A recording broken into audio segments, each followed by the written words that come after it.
আসসালামু আলাইকুম আমার প্রিয় ভাই বোনেরা, আপনারা সবাই কেমন আছেন? আমি আপনাদের বোন আল্লাহর রহমতে এবং আপনাদের দোয়ায় ভালো আছি। তো আজকে ভাই বোনেরা চলে গিয়েছিলাম বাবার বাসায়, সেখান থেকে আবার চলে গেলাম হচ্ছে বাবার বাড়িতে একটা বাজারে।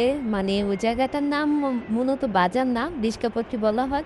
ওই জায়গাতে একটা দোকান আছে। ওই দোকানে মনে করেন চপ, বেগুনি, পেঁয়াজি, বড়া, পুরি, সিঙ্গারা এই সমস্ত কিছু বিক্রি হয়। বাট এত মজা, যদি না খেতাম তাহলে আমরাও জানতাম না যে এত মজা হয়। এই খাবারগুলি আসলে সাধারণত অ খাওয়াটা উচিত না। তারপরও সবাই মিলে দেখলাম যে খাবারগুলি সুন্দর আর উনারা মানসম্মতভাবেই খাবারগুলি রাখা হয়েছে। কোনো মাছি-টাছি পড়ছে না। খুব সুন্দরভাবে ভাজতেছে আর দেখতেও খুব লোভনীয় লাগলো। যার কারণে গিয়ে বসলাম আর কিছু খাবার আমরা অর্ডার করলাম। ওনারাও আমাদের খাবারগুলি দিল।